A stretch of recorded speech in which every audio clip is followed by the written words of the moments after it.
Oke, selamat pagi semuanya. Assalamualaikum warahmatullahi wabarakatuh. Perkenalkan, nama saya Desyifa Deviani. Saya dari kelas 3 PR14 dengan NPM 1052148. Hari ini saya akan menjelaskan tentang gangguan kecemasan, dan ini poster saya. Sengaja saya kasih taruh warna-warna biar gak begitu tegang banget dalam pembahasan ini. Nah, di sini saya juga akan menjelaskan dengan beberapa subbab seperti definisi dari kecemasan itu sendiri. Terus habis itu dari gangguan kecemasan, beberapa gangguan kecemasan.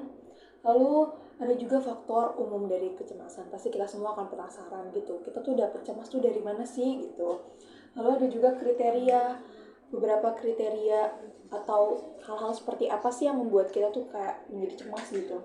Lalu pengobatannya dan gangguan kecemasan. Jadi pengobatannya bagaimana caranya kita bisa menanggulangi hal tersebut, karena kan hal tersebut sangat tidak nyaman apalagi untuk orang-orang yang sudah memiliki gangguan kecemasan di tingkat kronis gitu.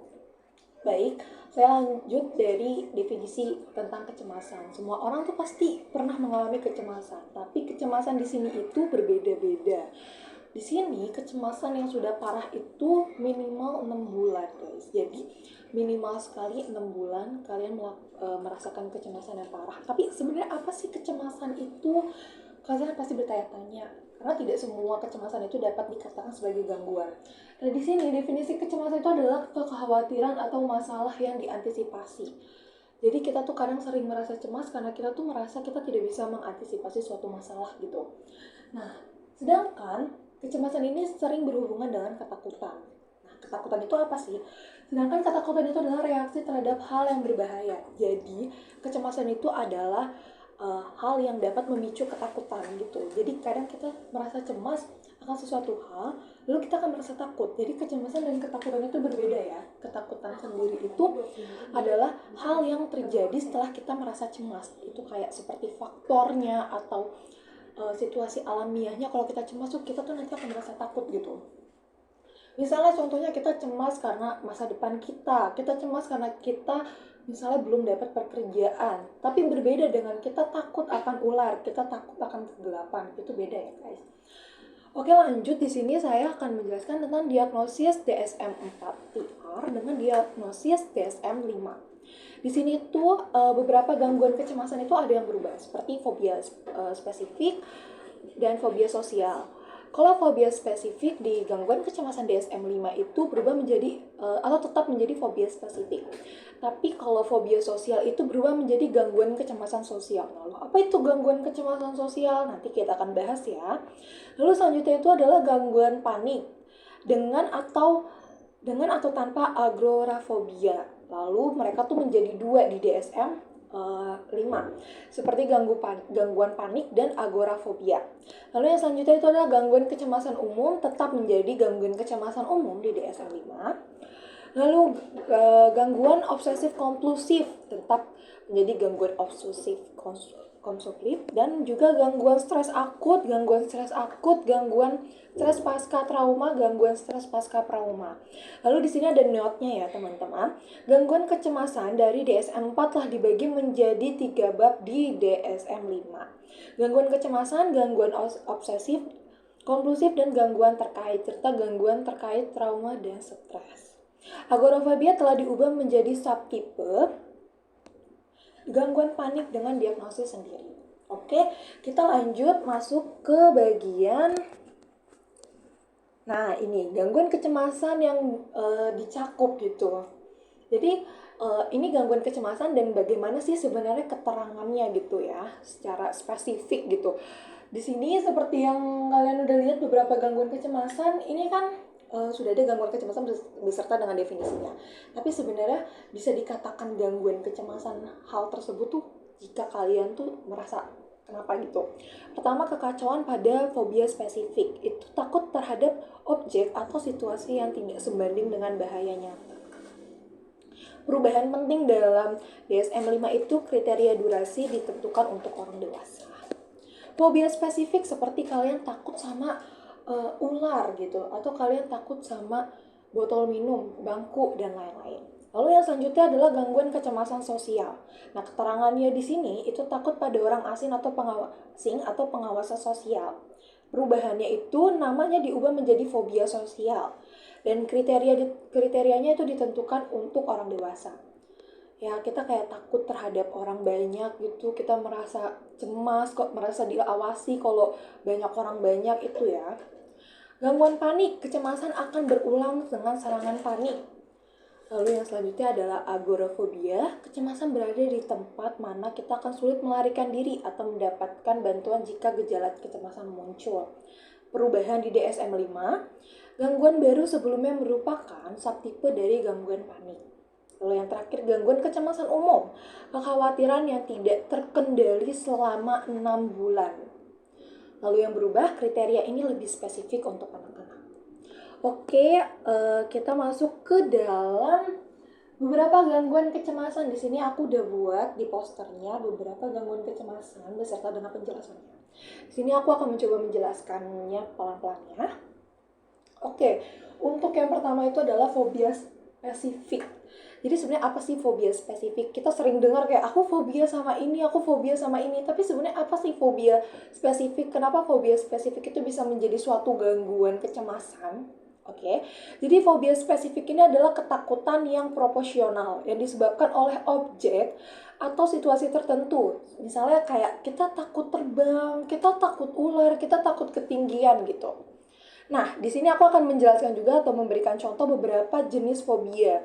Misalnya di satwa, contoh objek yang kita takutin misalnya ular atau serangga. Kayak misalnya kita takut ngelihat ular, kita takut ngelihat kayak jerapah, ngeliat semut mungkin ya, kan orang fobianya beda-beda ya teman-teman. Terus karakteristiknya itu umumnya dimulai pada masa kanak-kanak. Kayak kita tahu anak-anak tuh biasanya takut gitu sama hal-hal yang kalau orang dewasa lihat kayak kenapa harus takut gitu. Tapi itu emang dimulai dari anak-anak ya teman-teman. Lalu selanjutnya itu lingkungan alami seperti badai, ketinggian air. Kita tahu semua orang atau banyak orang takut akan ketinggian, takut akan air, takut tenggelam, takut akan badai. Aku juga takut sama badai BTW. Nah, karakteristiknya itu dimulai pada masa anak-anak lagi teman-teman. Seperti yang tadi aku kasih tahu, kadang ada beberapa hal yang ditakuti anak-anak, tapi kalau sebagai kita nih orang dewasa melihat itu sebagai hal yang biasa. Jenis fobia darah suntikan cedera. Orang juga banyak banget yang takut sama darah ya. Darah, cedera, suntikan, atau prosedur medis invasif lainnya. Jelas diturunkan dalam keluarga, profil pertambahan detak jantung dan kemungkinan pingsan ketika menghadapi stimulus yang ditakuti. Aku pernah nemu orang yang takut sama darah, dia tuh sampai pingsan. Jadi fobia seperti itu sebenarnya bukan hal yang bisa dibilang biasa ya teman-teman, walaupun kelihatannya fobia sama darah biasa aja gitu, karena kita kan pasti akan ngeliat darah, misalnya tangan kita terluka, kejepit atau lain-lain pasti mengeluarkan darah gitu. Tapi ada orang yang sampai bisa pingsan untuk melihat darah, jadi hal seperti itu bukan hal yang biasa ya. Lalu jenis fobia selanjutnya itu adalah situasional.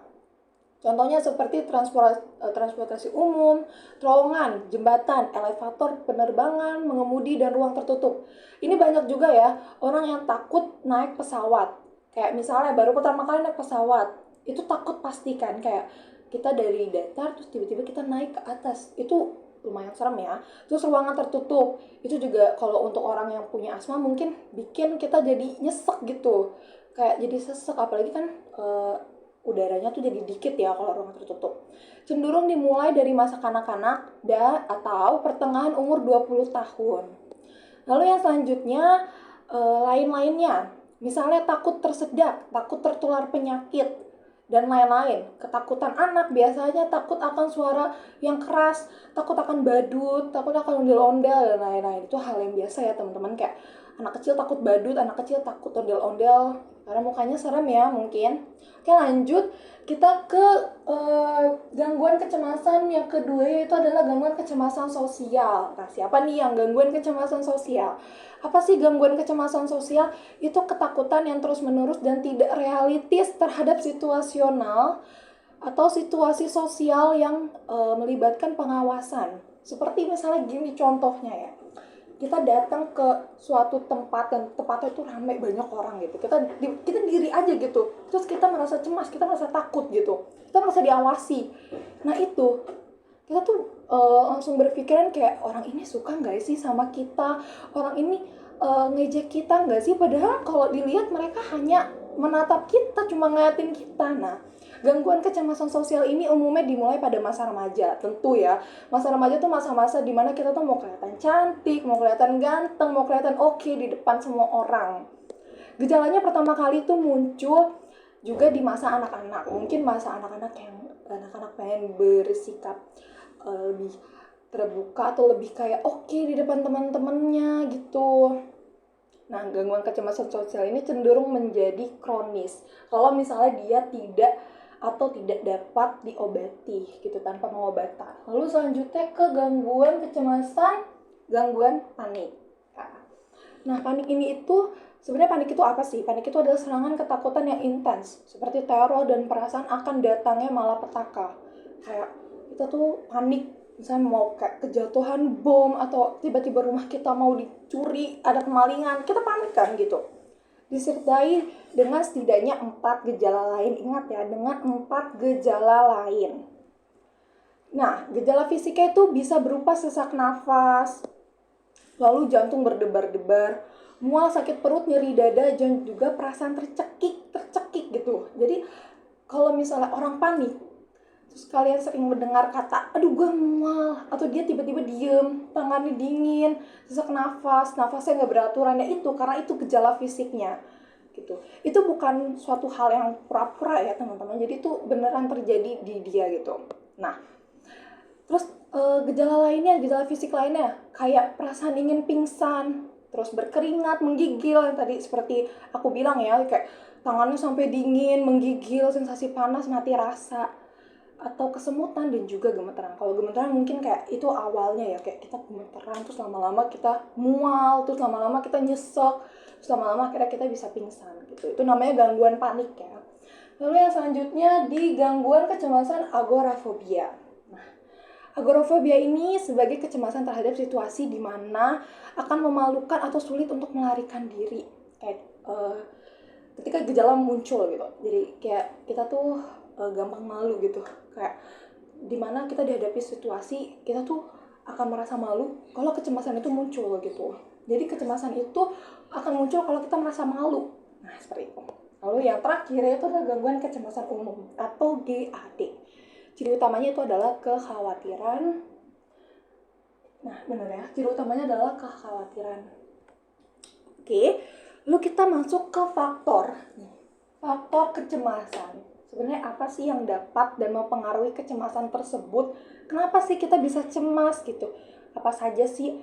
Apakah kita bisa menghindari hal tersebut? Nah, coba aku jelasin pelan-pelan ya. Pertama yaitu adalah pengkondisian rasa takut. Sebagian besar gangguan kecemasan itu melibatkan ketakutan yang lebih sering atau lebih intens daripada yang dialami kebanyakan orang. Jadi, orang yang takut berlebihan itu karena kayak dia tuh takutnya berlebihan itu orang yang tidak mengkondisikan rasa takutnya mereka. Nah, terus dari mana sih datangnya rasa takut ini gitu? Kayak pasti orang bertanya-tanya, ya gue nggak mau cemas gitu, tapi gue tuh rasa takut terus. Nah, dari mana datangnya? Kalau teori perilaku gangguan kecemasan ini berfokus pada pengkondisian. 2 mode yang dikembangkan oleh faktor Maurer. Yang pertama itu adalah pengkondisian klasik, di mana seseorang belajar untuk takut terhadap stimulus netral atau CS yang dipasangkan dengan stimulus yang secara intrinsik tidak menyenangkan atau UCS. Yang selanjutnya, melalui pengkondisian operan, seseorang memperoleh kelegaan menghindari CS. Penghindaran ini respon dipertahankan karena memperkuat atau mengurangi rasa takut. Lalu faktor yang kedua itu adalah faktor genetik. Lalu apakah keluarga kita dapat mempengaruhi kita untuk merasakan rasa cemas? Nah, ini di sini dijelaskan kalau beberapa gen itu meningkatkan resiko dalam beberapa jenis kecemasan. Sementara gen lainnya mungkin meningkatkan resiko jenis gangguan kecemasan tertentu. Jadi misalnya kita memiliki anggota keluarga yang menderita fobia, meningkatkan resiko terhadap tidak hanya perkembangannya, namun juga gangguan kecemasan lainnya. Jadi kalau misalnya kita punya keluarga yang mengalami suatu fobia gitu, itu memungkinkan kita bisa mengalami rasa fobia tersebut, atau justru kita bisa mendapat gangguan dari kecemasan yang lainnya. Oke, lanjut, itu adalah faktor neurobiologis. Oke, di sini aku nggak bisa terlalu menjelaskan secara lebih detail untuk neurobiologisnya. Jadi aku akan menceritakan singkat aja ya. Di sini itu perangkat struktur otak yang disebut sirkuit atau rasa takut cenderung terlibat ketika orang merasa cemas atau takut. Oleh Malaysia tahun 2003. Salah satu bagian dari sirkuit rasa takut itu tampaknya aktif pada orang dengan gangguan kecemasan adalah amigdala. Amigdala itu apa ya? Amigdala adalah struktur kecil berbentuk almond di lobus temporal yang tampaknya terlibat dalam memberikan signifikasi emosional pada rangsangan. Oke, kita lanjut ke faktor kepribadian. Kepribadian penghambat perilaku dan neurotisme. Penghambat perilaku tampaknya menjadi prediktor kuat gangguan kecemasan sosial. 30% bayi menunjukkan peningkatan hambatan perilaku pengembangan gangguan kecemasan sosial pada masa remaja. Neurotisme ini adalah ciri kepribadian yang ditentukan oleh kecenderungan untuk bereaksi terhadap peristiwa dengan pengaruh negatif yang lebih besar dari rata-rata. Jadi seperti itu. Lalu lanjut ke faktor kognitif. Nah, di sini faktor kognitif itu apa? Faktor kognitif itu adalah keyakinan negatif yang berkelanjutan tentang masa depan. Orang dengan gangguan kecemasan seringkali melaporkan bahwa mereka percaya bahwa hal-hal buruk itu akan terjadi. Itu seperti apa? Betul, itu adalah overthinking, ya. Jadi kita tuh mengkhawatirkan hal yang belum terjadi oleh kita. Misalnya kita mengkhawatirkan, contohnya kita mengkhawatirkan apakah kita di masa depan akan mendapat pekerjaan yang sesuai dengan keinginan kita, ataupun di masa depan kita bisa mendapatkan calon pasangan yang baik. Sedangkan itu kan belum terjadi, tapi kita sudah berpikir kayaknya pasangan gue nanti di masa depan gak baik deh, kayak pekerjaan gue nanti biasa aja deh, gajinya biasa aja deh, padahal itu belum terjadi gitu. Nah, contohnya lagi, misalnya orang dengan gangguan panik mungkin percaya kalau mereka tuh akan mati. Ya karena kenapa? Karena mereka merasa nyesek, jantung mereka berdebar-debar, terus mereka tidak tahu cara memberhentikannya karena kan mereka cemas, mereka takut gitu. Sedangkan orang-orang dengan gangguan kecemasan sosial itu mungkin percaya bahwa mereka akan mengalami penolakan. Kayak misalnya kita baru datang ke lingkungan baru, kita baru datang ke suatu tempat baru, atau kita baru berdiri aja di depan mall yang banyak orang gitu, pasti kita kayak mikir kayak dia gak suka deh sama gue. Padahal dengan posisi dia hanya melihati kita, karena dia punya mata, jadi dia ngeliatin kita. Dan kita beranggapan kalau dia tuh gak suka sama kita. Nah, itu hal-hal buruk atau hal-hal yang sering dilakukan oleh banyak orang gitu. Nah, selanjutnya kita tuh harus kontrol yang dirasakan. Orang-orang berpikir bahwa mereka tidak memiliki kendali atas lingkungannya, tampaknya memiliki resiko lebih besar untuk mengalami berbagai gangguan kecemasan dibandingkan orang-orang yang tidak memiliki keyakinan tersebut. Selanjutnya, perhatian terhadap ancaman. Orang dengan gangguan kecemasan diketahui lebih memperhatikan isyarat negatif lingkungannya dibandingkan dengan orang tanpa gangguan kecemasan. Oke, lanjut. Kita masuk ke kriteria ya. Jadi setelah aku jelasin beberapa gangguan kecemasan, terus juga subbab tipe gangguan kecemasan, contoh-contoh gangguan kecemasan, tidak semua kecemasan atau tidak semua ketakutan itu dapat dikatakan dengan gangguan. Nah, kriterianya apa sih? Harus mengganggu fungsi area penting, di mana dia tuh bisa mengganggu posisi kita, di mana dia bisa mengganggu bagaimana kita melakukan kegiatan sehari-hari gitu.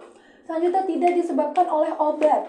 Jadi hal tersebut tidak terpengaruh oleh obat ya teman-teman. Jadi hal kecemasan atau ketakutan itu yang dilakukan atau sakit fisiknya itu tidak karena obat ya. Jadi benar-benar emang rasa yang kita alami sendiri gitu. Selanjutnya adalah ketakutan dan kecemasan berbeda dengan kecemasan lainnya.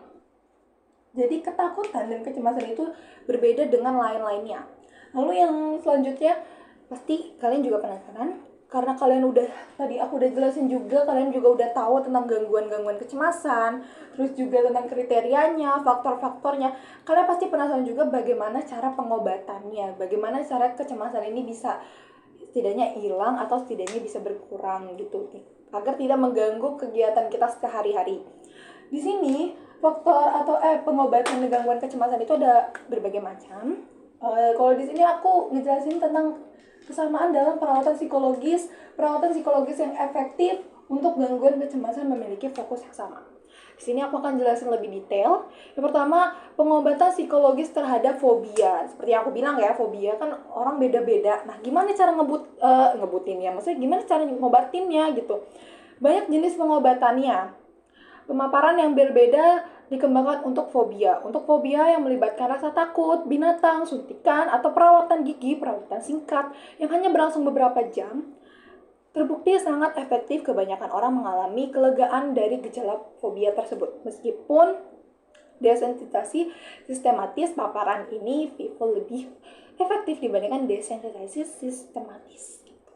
Oke, yang selanjutnya itu pengobatan psikologis terhadap gangguan kecemasan sosial. Pasti ini yang kalian tunggu-tunggu, karena bagaimana cara mengobati rasa fobia aku terhadap gangguan kecemasan sosial, gimana aku bisa pede di depan umum.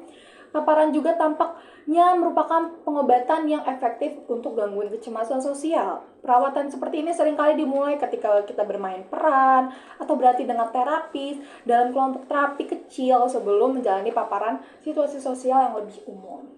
Selanjutnya, pengobatan psikologis gangguan panik. Pengobatan psikodinamik ini untuk gangguan panik telah dikembangkan. Perawatan ini melibatkan 24 sesi yang berfokus pada identifikasi emosi dan makna seputar tentang serangan panik. Selanjutnya, perawatan psikologis untuk agorafobia. Perawatan perilaku kognitif untuk fobia agora juga berfokus pada paparan khususnya pada paparan sistematis terhadap situasi yang ditakuti. Pengobatan agorafobia melalui paparan lebih efektif bila pasangannya terlibat. Ya, yang terakhir, pengobatan psikologis pada gangguan kecemasan umum. Hampir semua pengobatan yang diuji oleh GAD mencakup beberapa komponen kognitif atau perilaku lainnya. Oke, jadi sekian dari materi tentang gangguan kecemasan ini. Jadi dapat diingat kalau gangguan kecemasan ini tidak semua bisa menjadi sebuah gangguan. Maksudnya tidak semua kecemasan atau ketakutan bisa menjadi sebuah gangguan. Jadi tetap harus ada kriterianya, tetap harus kalian teliti, tetap harus kalian konsultasi dulu terhadap yang lebih mengerti seperti psikolog gitu. Oke. Selanjutnya aku bakal buka sesi tanya jawab untuk teman-teman aku yang ada di sini. Oke, sesi tanya jawab aku buka. Sekarang aku buka sesi tanya jawab untuk teman-teman aku di sini. Jadi siapa yang mau nanya duluan? Aku. Oke, sebutkan namanya. Hai, nama aku Maulida Prasasti. Nah, saya mau nanya, apa yang bisa dilakukan oleh orang-orang di sekitar yang ingin mendukung individu yang mengalami kecemasan?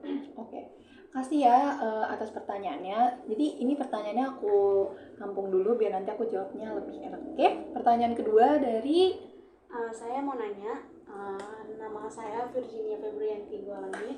Saya mau bertanya, bagaimana dampak kecemasan pada kesehatan fisik jangka panjang? Oke, terima kasih Virja atas pertanyaannya. Untuk pertanyaan terakhir dari Saya mau bertanya, saya Putri Fajar Ramadhani. Jadi di sini saya ingin bertanya, apakah obat-obatan bisa membantu mengendalikan kecemasan, dan apa sih risiko dan manfaatnya? Oke, terima kasih untuk pertanyaannya. Itu pertanyaan tadi tentang seputar gangguan kecemasan. Jadi aku izin untuk meresearch dulu terlebih dahulu tentang sumber-sumber yang aku punya ya teman-teman.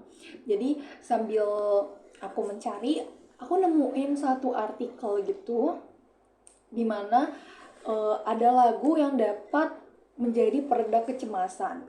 Aku biasanya kalau lagi takut atau aku lagi sedih atau aku jarang sih kalau cemas lagi dengar musik itu. Cuma biasanya kalau aku lagi sedih atau aku lagi ngerasa overthinking dan lain-lain gitu, biasanya aku emang dengerin lagu. Cuma lagu aku tuh biasanya bukan lagu sedih atau lagu slow atau lagu-lagu yang mungkin kebanyakan orang dengerin gitu. Biasanya aku lebih kecenderung untuk mendengarkan lagu-lagu yang membuat aku happy gitu, atau lagu-lagu yang ada di playlist aku yang biasa setiap hari aku play. Pokoknya intinya lagu-lagu yang membuat aku menjadi merasa diri aku lebih enak gitu, lebih baik, lebih fresh gitu, biar nanti aku nggak terlalu berlarut-larut dalam kesedihan. Nah, biasanya itu worth it di aku untuk dapat menghindari gangguan overthinking. Jadi biasanya kan kalau overthinking terjadi di malam hari, pasti semua orang tahu. Kita lagi mau tidur nih, bengong dikit, biasanya langsung kepikiran hal-hal yang sebenarnya belum terjadi gitu, tapi kita udah mikirin gitu. Nah, biasanya lagu-lagu ini yang jadi pereda aku. Maksudnya lagu-lagu yang ada di playlist aku yang jadi pereda aku. Kayak aku bakal contoh kasih lagu sedikit, aku nggak tahu lagu ini galau atau enggak, kok galau, misalnya lagu ini sedih atau enggak di mata kalian. Cuma aku tuh suka banget dengerin kayak misalnya lagu, tentunya lagu K-pop ya, Super Shy dari New Jeans, karena kebetulan itu lagunya bener-bener energik banget gitu, jadi aku kayak gak usah sedih lah, udah yuk gitu. Terus misalnya aku lagi suka banget sama lagu Jiwa Yang Bersedih. Tuh nggak tahu ya lagunya sedih atau enggak, cuma menurut aku makna dari lagu tersebut tuh bagus gitu. Kadang kita tuh butuh menyampaikan ke diri kita kalau kita tuh nggak apa-apa loh sedih gitu. Nah, selain lagu-lagu yang aku punya di playlist aku juga nemuin kalau Dr. David Lewis Hawkson ini, sorry kalau misalnya aku salah nyebut, dia tuh bilang ada 10 lagu pereda cemas nih. Mungkin lagu-lagu tersebut ini bisa kalian dengerin gitu. Pertama, Weightless dari Marconi Union, Electra oleh Ice Stream, Melomanic Chill Out Mix oleh DJ Sahwe DJ itu, Watermark oleh Enya, Strawberry Swing dari Coldplay, lalu Please Don't Go oleh Barcelona, Pure Shores, All Saints, Someone Like You, Adele, sama Canzonetta, Sulaire Mozart, We Can Fly oleh Rue do Sol Cafe del Mar. Ya. Sebenarnya dari 10 lagu ini aku baru dengerin lagu Someone Like You, dan aku baru tahu kalau Someone Like You itu menurut Dr. David Lewis Hawkson ini bisa menjadi lagu pereda cemas. Mungkin ada alasan tertentu dalam lagu tersebut. Oke, jadi itu sedikit penyegaran ya.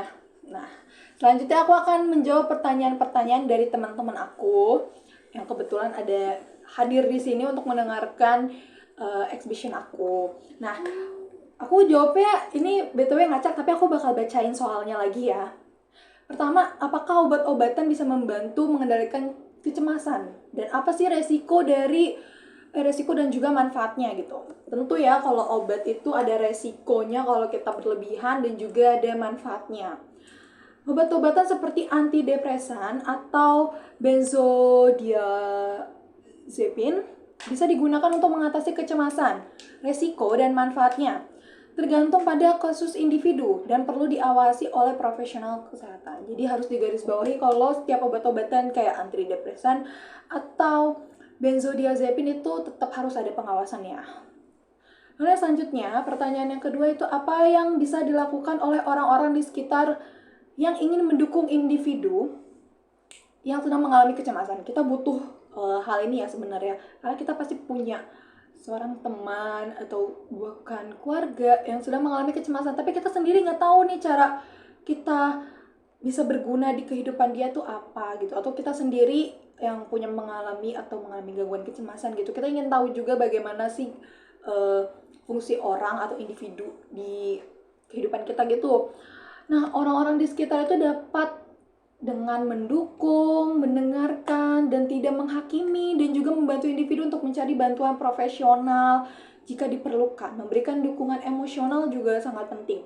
Jadi, kalau misalnya teman kalian lagi curhat, kalian nggak perlu menghakimi kayak, lu salah gitu, nggak usah. Cukup didengari aja, terus kita juga pelan-pelan membantu kalau misalnya memang dia sudah di fase yang parah gitu ya, di fase kronis yang benar-benar sampai bisa menyakiti dirinya. Kalian bantu untuk merekomendasikan bantuan profesional, kayak misal pelan-pelan bawa ke psikolog gitu. Itu bentuk dalam suatu bantuan individu. Dan kalau kalian sebagai teman itu benefit kalian punya teman baik, atau benefit kalian jadi teman baiknya tuh banyak gitu. Jadi kalian bisa menyelamatkan kesehatan mental teman kalian. Kalian mungkin bisa melihat lagi juga teman kalian menjadi orang yang lebih baik lagi dari sebelumnya gitu. Nah, pertanyaan terakhir itu bagaimana dampak kecemasan pada kesehatan fisik jangka panjang? Seperti tadi yang aku bilang ya, kalau gangguan panik ya, kayaknya di gangguan panik ini tuh ada gejala fisiknya. Contohnya tuh seperti kayak sesak napas, terus nafas tercekik, jantung tuh kayak ditekan gitu, mual gitu. Nah, itu kan gejala fisiknya ya. Tapi kalau gejala fisik jangka panjangnya tuh apa sih? Nah, kecemasan jangka panjang itu dapat meningkatkan resiko masalah kesehatan fisik seperti penyakit jantung.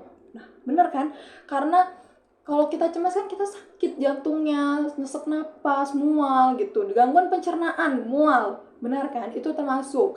Lalu gangguan tidur, karena orang cemas tuh biasanya nggak tidur. Dia tuh kayak orang tidur tuh dia malah mikir hal yang lain, malah kayak gemeter sebadan, keringat dingin, dimana tuh harusnya dia tidak merasakan hal tersebut. Lalu ada juga gangguan pada kekebalan tubuh, karena mereka terlalu sering memforsir diri mereka untuk memikirkan kecemasan lebih dalam, jadi mereka kadang akan mengalami gangguan pada kekebalan tubuh. Jadi itu pertanyaannya udah aku jawab semuanya. Jadi sebagai reminder lagi, kalau kecemasan itu pasti semua orang pernah rasa cemas dan semua orang pernah ngerasain takut. Tapi untuk dibilang gangguan itu tetap ada kriterianya, minimal 6 bulan dan sudah dapat mengganggu fungsi area penting gitu. Jadi intinya semoga dalam materi kali ini bisa bermanfaat untuk kita semua yang menonton, dan aku juga semoga materi ini bisa menjadi amal yang baik jika aku sebarkan. Sekian dari aku, Desyifa Deviani. Mohon maaf bila ada yang kurang atau ada yang salah. Terima kasih semuanya. Bye-bye.